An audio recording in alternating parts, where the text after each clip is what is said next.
안녕하세요. 경제학 입문 이범웅입니다. 오늘은 7주차이고요. 첫 번째 시간입니다. 먼저 지난 시간에 했던 거 요약해서 다시 한번 정리해보고 지나가도록 하겠습니다. 지난 시간에는 이제 탄력성을 좀 많이 나갔죠. 그래서 수요의 가격 탄력성, 나머지 부분 다 나갔고요. 그리고 수요의 소득 탄력성, 교차 탄력성, 공급의 가격 탄력성까지 진도를 나갔습니다. 수요의 가격 탄력성에서 이제 지난 주차에 제일 먼저 살펴봤던 게 이제 다양한 모양의 수요 곡선을 찾아봤었죠. 그래서 이 부분에서 했던 거는 기억하셔야 될 게 수요 곡선상의 모든 점에서 탄력성이 동일한 예외적인 경우도 있다라고 하는 것입니다. 그래서 그 전 주차 5주차 말에 이제 수요 곡선상의 모든 점에서 탄력성이 서로 다르다. 이게 일반적인 경우다라고 얘기를 했는데요. 지난 주차에는 수요 곡선상의 모든 점에서 탄력성이 동일한 예외적인 경우 세 가지 경우를 살펴봤습니다. 그래서 제일 첫 번째가 이제 수요 곡선이 직각 쌍곡선의 형태를 취할 때이죠.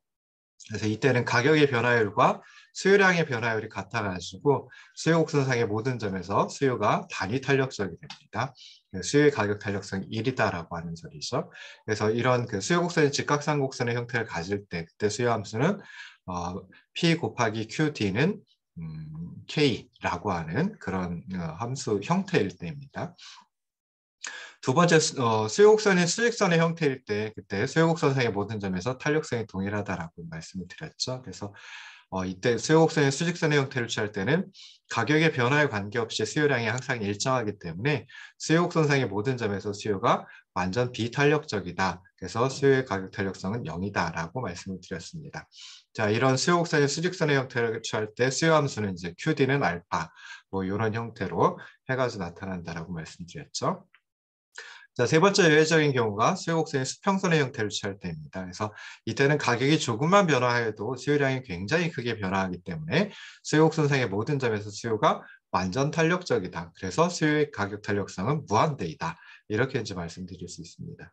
수요곡선이 수평선의 형태를 취할 때 수요 함수는 이제 P는 베타 뭐 이런 형태로 이제 나타나게 됐죠. 자, 그래서 이렇게 수요곡선상의 모든 점에서 탄력성이 동일한 세 가지 예외적인 경우를 살펴보고요. 그 다음에 이제 총수입과 수입의 가격 탄력성의 관계에 대해서 살펴봤었습니다. 그래서 먼저 총수입이라고 하는 것은 어느 재화에 대한 소비자의 지출액이면서 동시에 생산자의 판매 수입이다라고 생각해 볼 수 있고요. 그래서 총수입, 이것은 가격과 판매량 또는 가격과 수요량의 곱으로 나타나게 됩니다. 자, 그래서 가격의 변화에 따라 가지고 발생하는 판매 수입의 변화, 가격이 변화하면 판매 수입도 변화를 하게 되는데요. 이것은 수요의 가격 탄력성과 밀접한 관련을 갖고 있습니다. 만약에 수요의 가격 탄력성이 1의 값을 가지고 있다. 즉 수요가 단위 탄력적이다라고 하면 그때는 가격과 수요량이 똑같은 비율로 정반대의 방향으로 변화하기 때문에 총수입이 일정한 값을 유지한다라고 생각해 볼 수 있습니다. 가격 탄력성이 1보다 크면 즉 수요가 가격에 대해 탄력적이다라고 하면 그때는 가격이 일정한 비율로 상승할 때 수요량이 그것보다 더 큰 비율로 감소하고 그래서 이제 가격과 수요량의 곱인 총수입은 감소하게 되고요. 그리고 가격이 하락한다라고 하면 그때는 수요량이 더 큰 비율로 증가해서 총수입이 증가한다라고 생각해 볼 수 있습니다. 그래서 가격 탄력성이 1보다 크다라고 하면 그때는 가격과 총수입이 반대 방향으로 움직인다라고 생각해 볼 수 있죠. 가격 탄력성이 1보다 적다라고 하면 즉 수요가 비탄력적이다라고 하면 그때 가격이 일정한 비율로 상승할 때 수요량은 그것보다 더 적은 비율로 감소합니다. 그러다 보니까 총수입은 증가를 하고요. 가격이 하락할 때에는 수요량이 더 적은 비율로 증가하기 때문에 총수입이 감소한다라고 생각해 볼 수 있습니다. 그래서 가격 탄력성이 1보다 적으면 그때는 가격과 총수입이 같은 방향으로 움직인다. 이렇게 이제 또 생각해 볼 수 있었습니다. 자, 마지막으로 이제 수요의 가격 탄력성과 관련해 가지고 수요의 가격 탄력성에 영향을 미치는 요인에 대해서도 한 4가지 정도 살펴봤습니다. 자, 첫 번째는 필수제이냐 사치제이냐, 즉 필수제에 대한 수요는 비탄력적이고 사치제에 대한 수요는 탄력적이다라고 생각해 봤고요. 두 번째 요인은 이제 좋은 대체제의 존재 여부였습니다. 그래서 어느 재화에 좋은 대체제가 있으면 소비자들은 그 재화 대신 다른 재화를 사용할 수 있기 때문에 수요가 더 탄력적이다라고 생각해 볼 수 있습니다. 세 번째, 수요의 가격 탄력성에 영향을 미치는 요인은 시장의 범위입니다. 그래서 시장에서 거래되는 재화의 범위를 좁게 하면 할수록 대체재를 찾기가 쉬워지고 그러다 보니까 수요가 더 탄력적이 된다라고 설명드렸습니다. 마지막으로 수요의 가격 탄력성에 영향을 미치는 요인은 시간의 차원입니다. 그래서 시간을 길게 잡을수록 수요는 더 탄력적이 되고 시간을 짧게 잡을수록 즉 단기일수록 수요는 덜 탄력적이 된다라고 말씀드렸습니다. 자, 이렇게 수요의 가격 탄력성 다 끝난 다음에 수요의 소득 탄력성을 나갔습니다. 그래서 수요의 소득 탄력성 먼저 정의를 하면 소비자의 소득이 변화할 때 어느 재화의 수요량이 얼마나 변화하는지를 나타내주는 지표입니다. 그래서 수요의 소득 탄력성은 수요량의 변화율을 소득의 변화율로 나누어 가지고 구합니다. 그래서 이걸 좀 정리해 보면은 수요의 소득 탄력성 엡실론 M이라고 하는 것은 델타 QD 오버 델타 M 곱하기 M 오버 QD라고 하는 산식으로 이제 끄집어낼 수 있습니다.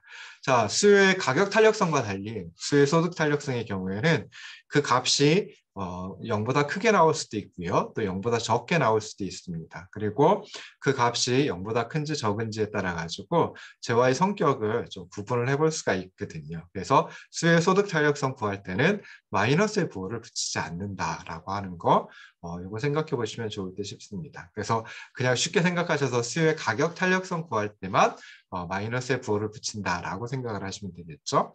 그래서 다른 모든 조건이 동일할 때 소득의 증가가 그 재화에 대한 수요를 증가시킨다라고 하면 그때는 이제 수요의 소득 탄력성이 0보다 크게 되고요.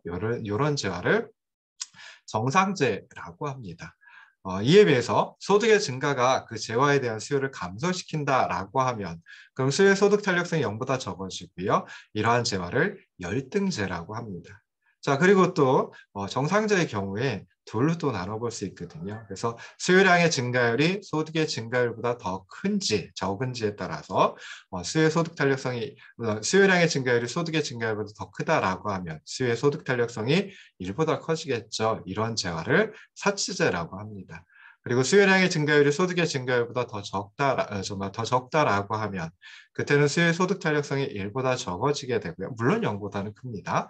그래서 이런 재화를 필수재라고 얘기를 합니다. 그래서 이렇게 수요의 소득 탄력성을 가지고 어떤 재화의 성격을 정상재냐 열등재냐라고 구분해 볼 수 있고요. 또 정상재라고 하면 사치재이냐 필수재이냐 이 두 가지로 또 구분을 해볼 수 있습니다.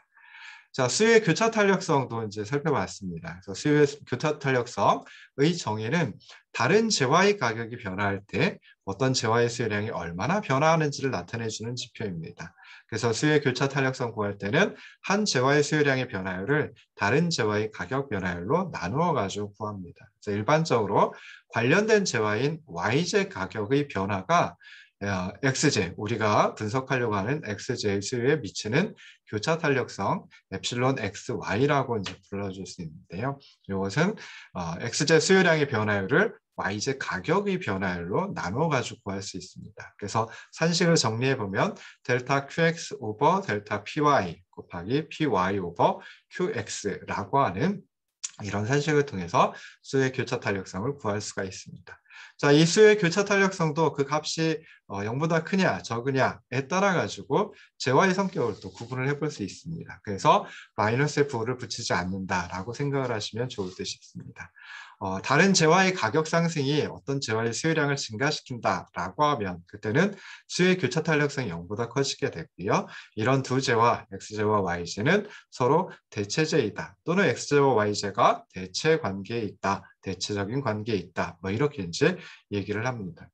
자, 그런데 다른 재화의 가격 상승이 어떤 재화의 수요량을 감소시킨다라고 하면 그럴 때는 이제 수요의 교차 탄력성이 0보다 적어지고요. 이럴 때 이 두 재화, X재와 Y재는 서로 보완재이다. 또는 X재와 Y재가 보완적인 관계에 있다. 이렇게 이제 표현을 합니다. 자, 마지막으로 다른 재화의 가격이 암만 변화해도 어떤 재화의 수요량이 변화하지 않는다라고 하면 그때는 수요의 교차 탄력성이 0이 되고요. 이런 두 재화를 독립재 또는 뭐 두 재화의 관계가 독립적이다. 뭐 이렇게 이제 표현을 한다라고 생각을 하시면 좋을 듯 싶습니다.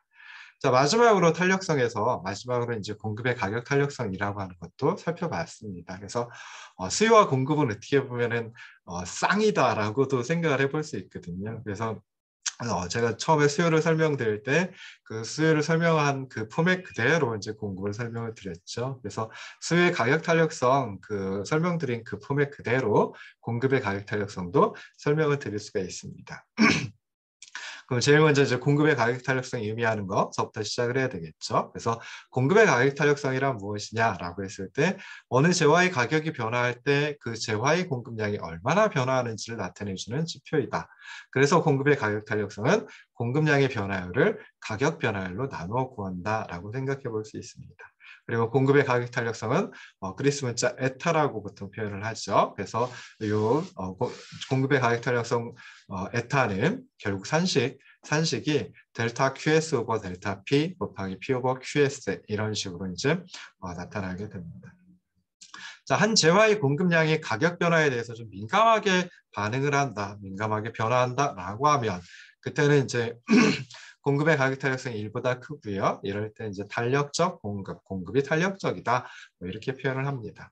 그리고 가격의 변화율과 공급량의 변화율이 같다라고 하면 그때는 공급의 가격 탄력성이 1의 값을 갖고요. 이럴 때 이제 단위 탄력적 공급 또는 뭐 공급이 단위 탄력적이다라고 표현을 합니다.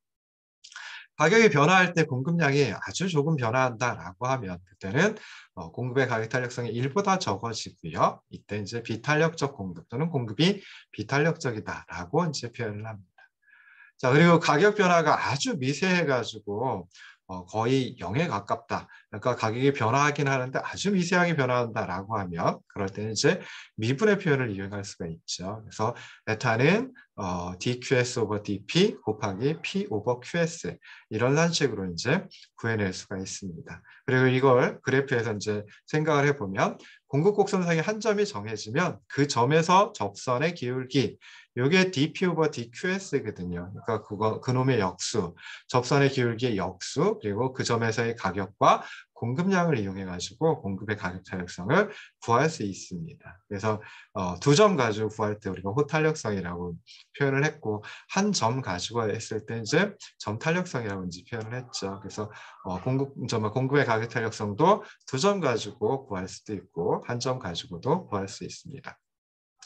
자, 공급 곡선상의 모든 점에서 탄력성이 서로 다른 경우가 일반적인 경우입니다. 그래서 그것은 이제 공급 곡선이 직선인 경우에 이제 한번 찾아봤었습니다. 그래서 공급 곡선이 횡축에 닿는 점, D점이라고 표현을 했었는데요. 이걸 원점의 왼쪽에서 볼 수 있는 경우라고 하면 그러면서 이제 직선인 경우죠. 그래서 그럴 때는 직선인 공급 곡선상의 B점에서 공급의 가격 탄력성을 구할 수가 있습니다. 그래서 공급 곡선상의 B점의 수직의 발을 C점이라고 이제 표현을 해보면 그러면은 공급의 가격 탄력성 에타는 D점과 C점의 거리를 원점과 C점의 거리로 나누어 가지고 이제 구할 수 있습니다. 그래서 결국 결국 그 공급의 가격 탄력성 구해보면 공급 곡선상의 어느 점에서 재든 공급의 가격 탄력성이 1보다 큽니다. 그렇긴 하지만 원점에서 멀어질수록 공급의 가격 탄력성이 1에 가까워진다라고 하는 것 생각을 해볼 수 있습니다. 그래서 공급 곡선상의 모든 점에서 공급의 가격 탄력성은 서로 다른 것이 일반적인 경우이다 라고 하는 걸 한번 생각을 해봤습니다. 자, 그러면 이제 일반적인 경우 살펴봤으니까 예외적인 경우도 생각을 해봐야 되겠죠. 그래서 예외적인 경우는 공급 곡선상의 모든 점에서 공급의 가격 탄력성이 동일한 경우가 되고요. 또 세 가지 경우가 있습니다. 그래서 첫 번째는 공급 곡선이 원점에서 출발하는 방사선의 형태일 때, 그러니까 좀 전에 일반적인 경우 설명드리면서 공급 곡선이 횡축에 닿는 점이 원점의 왼쪽에 있는 경우였었는데요. 여기서는 이제 공급 곡선이 횡축에 닿는 점이 바로 원점인 경우가 됩니다. 그래서 공급 곡선이 원점에서 출발하는 직선, 방사선의 형태이다라고 하면 그럴 때는 가격의 변화율과 공급량의 변화율이 항상 같습니다. 그러다 보니까 공급 곡선상의 모든 점에서 공급이 단위 탄력적이다. 공급의 가격 탄력성이 1이다라고 생각해 볼 수 있습니다. 그리고 이럴 때는 이제 공급 함수가 QS는 A 곱하기 P 이런 식으로 이제 나타나게 되는 거죠. 그래서 이걸 하나 살펴볼 수 있고요. 두 번째는 이제 공급 곡선이 수직선의 형태를 가질 때, 그때 이제 공급 곡선상의 모든 점에서 공급의 가격 탄력성이 동일하다라고 생각을 해볼 수 있습니다. 그래서 공급 곡선이 수직선의 형태를 가질 때는 가격의 변화에 관계없이 공급량이 항상 일정하기 때문에 공급 곡선상의 모든 점에서 공급이 완전 비탄력적이다. 즉 공급의 가격 탄력성이 0이다라고 생각해 볼 수 있습니다. 그리고 이럴 때 공급 함수는 뭐 QS는 알파 이런 형태로 이제 나타나게 되는 거죠. 자, 세 번째 예외적인 경우는 공급 곡선이 수평선의 형태를 가질 때입니다. 그래서 이럴 때는 가격이 조금만 변화해도 공급량이 굉장히 크게 변화하기 때문에 공급 곡선상의 모든 점에서 공급이 완전 탄력적이다. 그래서 공급의 가격 탄력성이 무한대이다. 항상 무한대이다. 라고 생각해 볼 수 있습니다. 그리고 이때 공급 함수는, 즉 공급 곡선이 수평선의 형태일 때 공급 함수는 P는 베타 이런 식으로 이제 나타난다라고 말씀을 드렸었죠. 자, 그리고 마지막으로 이제 공급의 가격 탄력성에 영향을 미치는 요인 두 가지 정도 생각을 해봤습니다. 그래서 첫 번째는 생산량 조절의 신축성이라고 하는 걸 들었죠. 그래서 공급자들이 생산량을 신축적으로 조절할 수 있다라고 하면 그럴수록 공급은 더 탄력적이 된다라고 생각해 볼 수 있습니다. 두 번째 공급의 가격 탄력성에 영향을 미치는 요인은 또 시간의 차원입니다. 그래서 시간을 길게 잡을수록 공급은 더 탄력적이 된다라고 생각해 볼 수 있습니다. 단기적으로는 기업이 생산량을 늘리거나 줄이기 위해 시설 규모라고 하는 거 이걸 변경하기가 어렵지만 장기적으로는 시설을 새로 만든다든지 또는 기존의 시설을 매각할 수 있기 때문에 가격 변화에 대해서 공급량이 민감하게 반응한다. 뭐 이런 식으로 이제 생각을 해볼 수 있습니다. 그래서 이렇게 해가지고 지난 시간에 했던 거, 즉 6주차에 했던 거 정리를 해보았고요. 그리고 나서 이제 이번 주차, 7주차에서 다루는 시장의 효율성에 대해서 생각을 해보도록 하겠습니다. 이제 화면을 띄워놓고 그리고 이제 시작을 하도록 하겠습니다.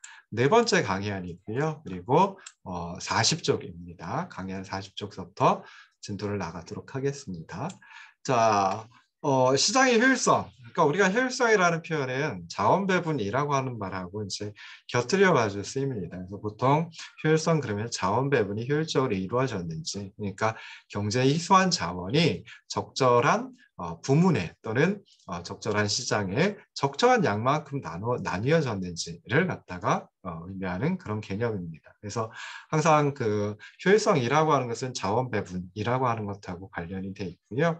그다음에 우리가 또 경작에서 또 중요하게 생각하는 게 소득 분배라고 하는 것인데요. 또는 뭐 자산이나 부의 분배라고 하는 걸 생각을 해볼 수 있는데 이것은 이제 형평하냐 그렇지 않느냐 이렇게 이제 따져보기도 합니다. 자, 시장에서의 자원 배분이 경제 주체들의 후생에 미치는 영향을 가지고 살펴보는 게 시장의 효율성이다라고 생각해 볼 수 있습니다. 그래서 시장이 잘 작동을 한다라고 하면 경제활동을 갖다가 조직하는 가장 좋은 수단이 될 수 있고요. 이것이 이제 처음에 설명드렸던 경제학의 10대 기본 원리 중에 6번째 기본 원리에 속한다라고 생각해 볼 수 있습니다. 그래서 소비자가 시장에 참여하는 이유, 뭔가 이득을 얻기 때문에 참여하겠죠. 그리고 생산자가 또 시장에 참여해서 공급이라는 거대한 힘을 이루게 되는데 이때도 이득이 있기 때문에 당연히 시장에 참여합니다. 그래서 소비자가 이득을 얻기 위해서 시장에 참여하고 생산자가 이득을 얻기 위해서 시장에 참여하게 되는데 자, 그 소비자와 생산자의 이득이라고 하는 것은 수요와 공급의 균형이라고 하는 상태에서 가장 커진다라고 하는 걸 세 번째 수요 공급의 이론의 세 번째 주제 시장의 효율성이라고 하는 여기서 이제 찾아보려고 합니다. 자, 그럼 소비자들이 시장에 참여해가지고 얻게 되는 이득, 그것을 갖다가 소비자 잉여라고 이제 표현을 합니다. Consumers Surplus. 앞서 따가지고 보통 또 CS라고 이제 표현을 하기도 하는데요. 우리가 잉여 그러면 뭐 요즘에는 좀 안 좋은 의미로 많이 쓰이더라고요. 그렇긴 하지만 경제에서 잉여라고 하는 것은 남는 것이라고 하는 의미를 가지고 있습니다. 그래서 굉장히 좋은 의미를 가지고 있습니다. 그래서 소비자 잉여는 소비자들이 시장에 참여해가지고 얻게 되는 이득이다라고 이제 생각을 하시면 좋을 듯 싶습니다. 자, 일반적으로 한 재화의 수요 곡선을 갖다 해석할 때 우리가 가격이 변화함에 따라 수요량이 어떻게 변화하는가를 보이는 곡선이다라고 해석을 합니다. 그래서 이것이 이제 함수로 표현을 해보면은 이런 식의 이제 표현이 되거든요. 그래서 QD는 DP이다라고 표현을 할 수 있습니다. 그래서 좌변에 있는 수요량이 우변에 있는 가격 P에 영향을 받는다라고 하는 거죠. 그래서 우변에 있는 가격은 자기 마음대로 변화할 수 있는 그런 독립 변수가 되고요. 좌변에 있는 QD의 수요량은 우변에 있는 가격에 영향을 받아서 움직이는 것이다. 그래서 종속적인 변수이다. 뭐 이렇게 이제 얘기를 하기도 합니다. 자, 그리고 우리가 전에 잠깐 제가 말씀을 드렸던 것 같은데요. 자, 우리가 일반적으로 함수를 갖다가 y는 fx라고 이제 보통 표현을 해요.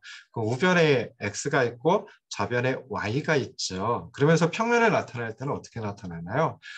우변에 있는 x 그것을 갖다가 이제 요 횡축에다 두고요. 즉 가로축에 x축에다 두죠.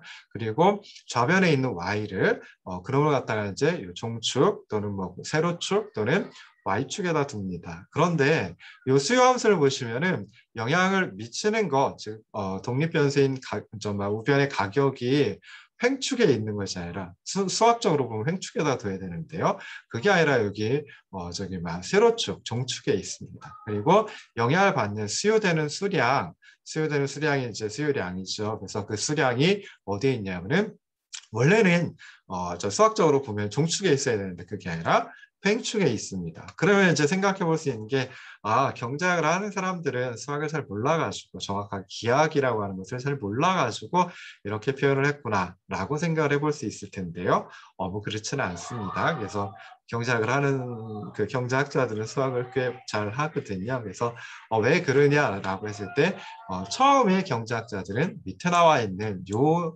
함수 가지고 생각을 했었습니다. 그래서 수량이 주어지면 그때 수요되는 가격이 결정된다. 그래서 좀 영향을 미치는 변수, 독립 변수가 수량이고 그리고 이제 영향을 받는 변수, 좀 종속 변수가 가격이다. 이렇게 이제 생각을 했습니다. 그리고 이때 이제 수요되는 가격, 수요되는 수량을 갖다가 QD라고 표현했듯이 수요되는 가격을 PD라고 이제 표현을 하고 좌변에다가 두었습니다. 그러면 이제 이 수식을 가지고 보면 우변에 영향을 미치는 독립변수 Q가 횡축으로 들어가고요. 그다음에 좌변에 영향을 받는 변수, 종속변수 P, 수요되는 가격이니까 가격이죠. 그래서 그놈이 이제 이렇게 종축에 들어가는 거. 이건 수학적으로 맞는, 기하학적으로 맞는 그런 방법이 있거든요. 그래서 처음에 애초에 경제학자들은 수량이 변화함에 따라서 수요 가격을 나중에 해석할 때 이제 소비자가 얻는 한계 편익이라고 해석을 합니다. 그래서 수량이 변화함에 따라 소비자가 얻는 한계 편익이 어떻게 변화하는지 보여주는 곡선이다라고 해가지고 이렇게 횡축에다가 수량을 두고요. 그리고 종축에다가 가격을 두는 이런 형태의 곡선을 이제 찾아내게 됐습니다. 자, 이걸 설명하기 위해서 이제 한번 빵 가게를 생각을 해보자고요. 어떤 소비자가 이범웅이라는 소비자가 빵 가게를 찾아갔습니다. 왜 찾아갔을까요? 배가 고프니까 빵을 사 먹기 위해서 이제 찾아갔죠. 그러면 첫 번째 빵 하나 이걸 집어들고 이제 고민을 합니다. 이걸 내가 먹는 게 맞을까? 먹지 않는 게 맞을까? 뭐 이런 걸 이제 생각을 하겠죠. 그래서 첫 번째 빵 하나가 나에게 가져다 주는 이범웅 씨, 그 소비자에게 가져다 주는 만족감이 있을 텐데요. 그러니까 빵 하나를 사서 먹으려고 하겠죠. 근데 그 만족감이라고 하는 걸 그걸 갖다 이제 화폐 단위로 표현을 할 수 있다. 화폐 가치로 환산을 할 수 있다라고 하면 그놈을 편익이라고 얘기를 합니다. 영어로 이제 베니핏이라고 얘기를 하고요. 그러면 이제 첫 번째 빵 하나를 먹었을 때, 처묵처묵했을 때, 그때 이범우 씨가 얻게 되는 만족감, 그걸 금액으로, 화폐 가치로 환산을 해보면, 예를 들어가지고 한 2,000원만큼, 첫 번째 빵이니까요. 배가 또 많이 고팠었나 봐요. 그래서 첫 번째 빵 하나 내가 먹으면, 이범우 씨가 먹으면, 구입해서 소비를 하면, 그때 얻게 되는 추가적인 만족감, 추가적인 편익, 한계 편익이라고 얘기를 합니다. 그래서 첫 번째 빵 하나가 가져다주는 추가적인 편익, 한계 편익이 2,000원만큼이다. 그러면 이범웅이라는 소비자는 첫 번째 빵 하나에 대해서는 얼마까지 지불할 용의가 있을까요? 한 1,000원? 지불할 용의가 있겠죠. 시장의 가격이 1,000원이다라고 하면 1,000원 주고 구입해가지고 얻는 만족감이 2,000원만큼이니까 1,000원만큼 남아요. 그러니까 어떻게 하냐면은 첫 번째 빵 하나를 구입한다라고 생각해 볼 수 있어요. 자, 첫 번째 빵 하나 구입해서 이제 먹어치웠습니다. 자, 그리고 나서 이제 두 번째 빵 하나를 집어들면서 다시 또 생각을 하겠죠. 두 번째 빵 하나가 이범우 씨에게 가져다주는 추가적인 만족감은 얼마일까? 첫 번째 빵 하나는 이미 먹어치웠어요. 그리고 두 번째 빵 하나 집어들고서 이게 나에게 가져다주는 이범우 씨에게 가져다주는 만족감이 얼마일까? 이것도 이제 다른 사람은 모르겠죠. 그렇지만 그 소비자는 어느 정도 알 수 있을 거예요. 그래서 1,500원만큼의 추가적인 만족감을 가져다 준다라고 이제 생각을 했습니다. 자, 그러면은 빵 가격이 1,000원이다라고 하면 당연히 두 번째 빵 하나도 구입을 해가지고 먹어치우겠죠. 얼마 지불하면서까지 먹어치울 용의가 있을까요? 얼마만큼 지불할 용의가 있을까요? 자기가 얻는 만족감, 두 번째 빵 하나가 주는 만족감은 1,500원만큼의 만족감을 가져다 주니까 1,500원만큼까지는 지불할 용의가 있겠죠. 근데 1,500원을 넘어서 가지고 뭐 2,000원만큼 지불하라라고 하면 두 번째 빵 하나가 나에게 가져다 주는 만족감은 1,500원만큼인데 내 수중에서 빠져나가는 게 2,000원이다. 가격이 2,000원이다. 라고 하면 두 번째 빵 하나 안 먹습니다. 그냥 첫 번째 빵 하나까지만 먹고 거기서 이제 더 이상 두 번째 빵 하나 먹질 않겠죠. 그러니까 빵 구입량이 하나가 되겠죠. 근데 자, 두 번째 빵 하나의 가격도 여전히 1,000원이다. 시장에서 형성돼서 주어지는 가격은 이거는 그 이범욱이라는 소비자 입장에서는 그냥 말 그대로 주어지는 거니까 받아들일 수밖에 없는 거죠. 그래서 두 번째 빵 하나 먹었을 때 나에게 가져다주는 추가적인 편익, 한계 편익이 1,500원만큼이다라고 하면 그런데 시장에서 그 빵 하나의 가격은 빵 가게에서 빵 하나의 가격이 1,000원이다라고 하면 두 번째 빵 하나도 당연히 먹어치우겠죠. 자, 이제 두 번째 빵 하나까지 총 2개를 먹어치웠습니다. 자, 그리고 세 번째 빵 하나를 또 집어들고 생각을 하는 겁니다. 세 번째 빵 하나가 나에게 가져다주는 추가적인 만족감은 얼마일까? 추가적인 편익, 한계 편익은 얼마일까? 이거 생각해 봤더니 1,200원만큼의 추가적인 편익을 얻는다라고 한번 해보자고요. 자, 그러면은 1,200원까지 세 번째 빵 하나에 대해서는 1,200원까지는 지불할 용의가 있는 거죠. 그런데 1,200원을 넘어서 가지고 뭐 1,210원이라든지 1,300원이라든지 이렇게는 지불할 용의가 없는 겁니다. 자, 이제 세 번째 빵 하나의 가격도 시장에서 형성된 게 1,000원이다. 뭐 1,000원으로 주어져 있다 빵 가격이. 그럼 세 번째 빵 하나도 먹어치울 겁니다. 자, 그리고 네 번째 빵 하나를 또 집어들겠죠. 네 번째 빵 하나가 나에게 가져다주는 이범우 씨에게 가져다주는 추가적인 편익이 얼마일까? 열심히 이제 생각을 해봤더니 1,000원만큼이더라. 그러면은 이 네 번째 빵 하나에 대해서는 이범우 씨가 지불할 용의가 있는 최대한의 금액 얼마만큼이냐? 1,000원까지는 지불할 용의가 있는 겁니다. 그런데 시장에서 형성돼서 주어진 가격이 1,000원이다라고 하면 이건 좀 알딸딸하긴 하죠. 나에게 가져다주는 편익이 1,000원인데 나에게서 빠져나가는 지출도 1,000원이에요. 가격도 1,000원이에요. 그러니까 어떻게 할까? 그런데 경제학에서는 먹어치운다라고 가정을 합니다. 자, 이제 다섯 번째 빵 하나. 가져다주는 네 번째 빵 하나까지 총 4개를 먹어치웠어요. 그리고 나서 다섯 번째 빵 하나를 또 집어들고서 이걸 먹을까 말까 고민을 하는 겁니다. 그래서 다섯 번째 빵 하나가 가져다주는 추가적인 만족감, 추가적인 편익 얼마인가 이범욱 씨는 알 수 있겠죠? 생각해봤더니 한 900원 정도의 만족감을 가져다 줍니다. 자, 그럼 최대한 지불할 용의가 있는 금액 다섯 번째 빵 하나에 대해서는 900원까지는 지불할 용의가 있는 거죠. 그런데 900원을 넘어서서는 절대로 지불하려고 하지 않습니다. 근데 아까 시장에서 주어진 빵의 가격이 1,000원이었으니까 빵 하나 다섯 번째 빵 하나를 내가 먹으면은 900원만큼의 추가적인 편익을 얻는데 다섯 번째 빵 하나 구입을 하면 그러면 그거에 대해서 1,000원을 지불을 해야 돼요. 그러면 다섯 번째 빵 하나는 구입을 할까요? 말까요? 구입을 하지 않습니다. 그래서 다섯 번째 빵 하나 이전까지 즉 총 4개까지 네 번째 빵 하나, 첫 번째 빵 하나, 두 번째 빵 하나, 세 번째 빵 하나, 네 번째 빵 하나 해서 총 4개의 빵을 구입해서 처묵처묵하고 이제 거기서 끝난다라는 거죠. 그래서 그걸 갖다가 이제 이 수요 곡선으로다가 표현을 해볼 수 있습니다. 자, 여기 이 정도 해가지고 첫 번째 빵 하나다라고 한번 해보자고요. 커서 보이시나요? 첫 번째 빵 하나가 가져다주는 추가적인 만족감, 추가적인 편익, 한계 편익, 그게 바로 얼마만큼, 그건 금액으로 표현을 했잖아요, 아까. 그러니까 가격도, 이 종축에 있는 가격도 금액으로다가 표현이 되는 거고, 그다음에 첫 번째 빵 하나가 가져다 주는 추가적인 편익, 한계 편익도 금액으로 표현이 됩니다. 그래서 쭉 따라 올라와, 아까 2,000원이라고 예를 들었죠. 그래서 이 높이가 2,000원인 것이 되고요. 그 2,000원만큼은 거기까지는 지불할 용의가 있다. 그래서 지불할 용의가 있는